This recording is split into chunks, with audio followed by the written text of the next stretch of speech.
It's the smart move. Tessia was always smarter. Welcome to Watch Mojo, and today we're counting down our picks for the most intelligent choices made by fictional characters from organized crime films. We're excluding decisions made by real-life gangsters or the people surrounding them. Are you trying to get a rise out of me, Agent Kuyan? I just want to hear your story.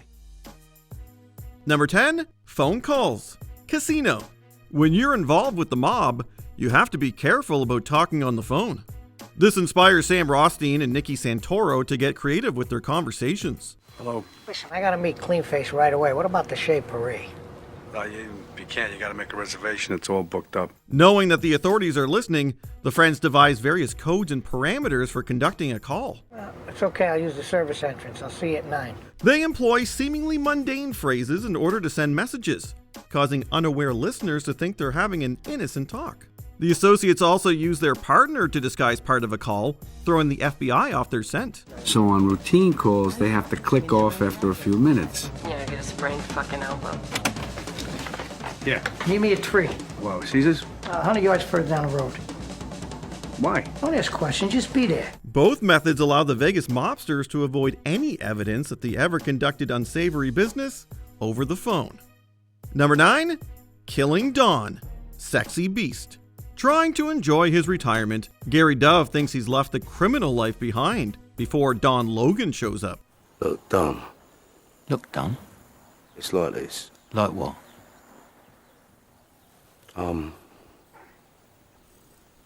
Retired. Oh, yeah.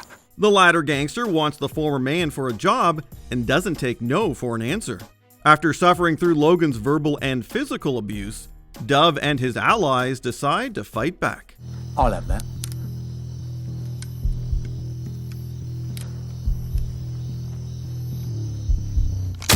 There you go. Their revenge might be brutal, but it's the only way they can guarantee their safety.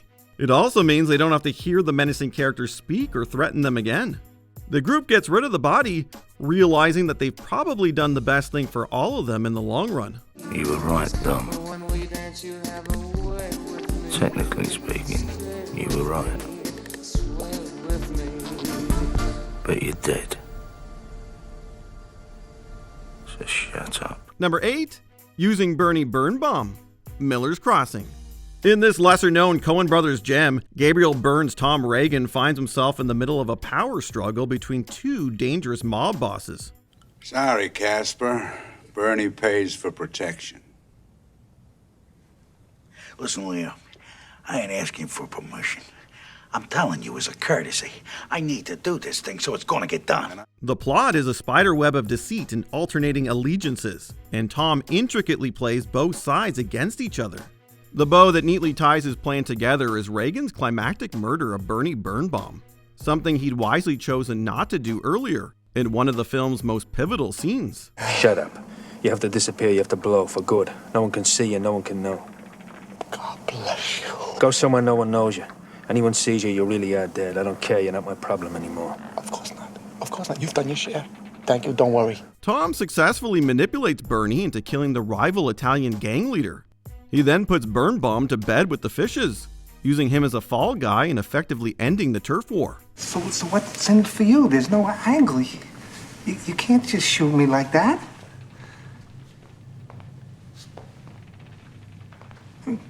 Jesus Christ, it don't make sense. There's a lot of cunning play in Miller's Crossing, but Tom Reagan always remains one step ahead of everyone else. Number 7, getting out of the car, A Bronx Tale. Caught between the influence of his father and local criminals, the young Calogero lives on the edge of good and evil. His teen friends want him to become a gangster, taking him along as they prepare to cause chaos. Come here.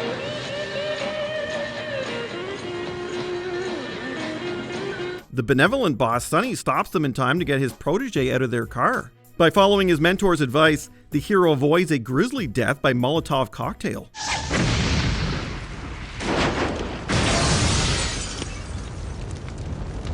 The protagonist also sets himself on a better path that doesn't involve crimes and violence.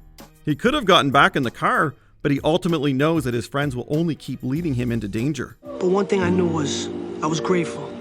Grateful because of Sonny. After reassessing his life, C comes to realize the important values of a moral code. Number 6. Robbing banks, road to perdition. On the run and looking for the man that killed half of his family, Tom Hanks' character and his surviving son are in a jam. So what are you gonna do? Something I can't do alone. You have to listen to me now. Okay? Or else both of us are dead. He engineers a scheme that will get them some money, infuriate his enemies, and hopefully draw out the killer. Sullivan robs several mob-connected banks across the Chicago area. Open the box. They'll kill you. They're animals. You don't say. Put it in. Doing so accelerates the plot against him, but eventually it does lead him to avenge his family. Almost every choice the hero makes in this film has a positive and negative result, with this one being one of the more effective of them all. And I can't do that. He murdered Annie and Peter. There are only murderers in this room. Michael, open your eyes. This is the life we chose, the life we lead. Up against the wall, the gangster's plan buys him enough time and influence to set the final act in motion. Number 5. Killing Fucci, The Godfather Part 2. With flashbacks set in early 20th century New York, The Godfather Part 2 partly tells the story of Vito Corleone's rise to power. He first has to assassinate the corrupt Don Fucci in order to free the neighborhood of their oppressor. Watching him from the rooftops, Corleone rightly stalks his prey to an apartment building without being seen. He even adjusts the light to keep himself hidden in the shadows.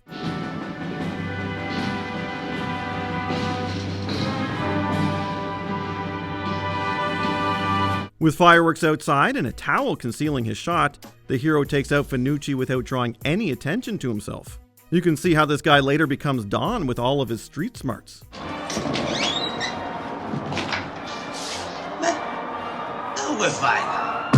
Not only that, the killing creates a power gap that allows the young gangster to become the boss. Number 4. Colin calls Queenan's cell phone contact, The Departed. Undercover cop William Costigan wants to quit, but his boss Oliver Queenan dies before he can officially resign. I'm really sorry for your trouble, I swear to God I am. I'll get you out of this. I cannot do it overnight, but I will get you out. This all happens as police mole Colin Sullivan tries to track the trooper down. Sullivan has the bright idea to take Queenan's phone and dial his last number, leading him to Costigan. The treacherous officer becomes one step closer to his man with this stroke of genius. Who knew such smart work could be conducted with a flip phone?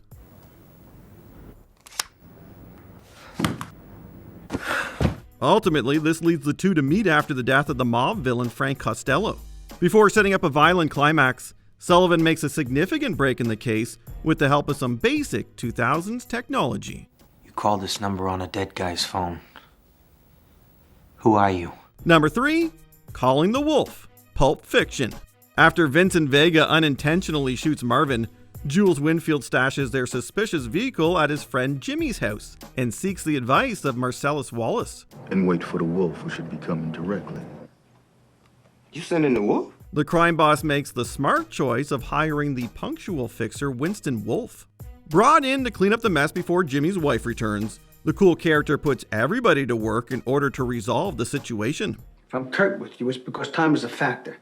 I think fast, I talk fast, and I need you guys to act fast if you want to get out of this. His expertise allows for the hitman to clean up and dispose of the body, ensuring that each part of the plan goes off without a hitch. Nobody ends up arrested or divorced due to the quick thinking of Samuel L. Jackson's character, his well-connected employer, and Wolf's cleanliness standards. Mr. Wolf, I just want to tell you it was a real pleasure watching you work. Yeah, really, and thank you very much, Mr. Wolf. Call me Winston. Number 2, Verbal makes up his story, The Usual Suspects. Whether or not you know the twist beforehand, you have to admit that The Usual Suspects finishes on a clever note. Everything about Verbal Kint's story seems to add up to investigators, until it doesn't. This isn't right. I just want to hear Tell your me story. every last It's detail. all there. And I'm telling it straight, I swear. Some guy in California, his name is Redfoot. A quick inspection of the board reveals the mastermind's strategy, complete with all the random details he uses in his fake confession. The real Kaiser Soze gets to walk out the door after the performance of a lifetime. I know you know something. I know you're not telling me. Say something. I'm smarter than you. And I'm gonna find out what I want to know, whether you like it or not. To a cop, the explanation is never that. You know what I'm getting at, It's Virgil, always the truth! Having planned it out perfectly, his storytelling skills come in handy as he convinces the authorities long enough to evade them. In a stroke of evil genius, the villain walks away a free man. It's a clever trick that you also shouldn't try at home. After that, my guess is you'll never hear from him again. Before we continue, be sure to subscribe to our channel and ring the bell to get notified about our latest videos. You have the option to be notified for occasional videos or all of them. If you're on your phone, make sure you go into your settings and switch on notifications. Number 1. Taking out the rival leaders. The Godfather. In this scene, Michael Corleone spends a seemingly normal day at his godson's baptism. Little do his rivals know the truth about his real motivations. While Corleone stands at a church, the other crime bosses are slaughtered by the new Don's associates. Michael, do you believe in God, the Father Almighty, creator of heaven and earth? I do. Do you believe in Jesus Christ, his only Son, our Lord? I do. He chooses to do it all whilst having an alibi in a house of worship. Call it daring or Machiavellian, the ruthless plan ensures a complete takeover of New York.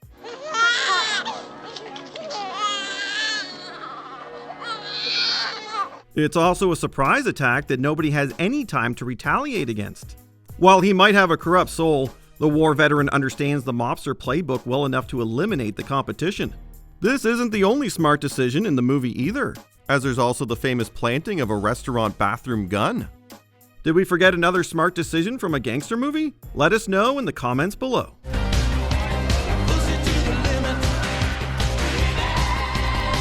Did you enjoy this video?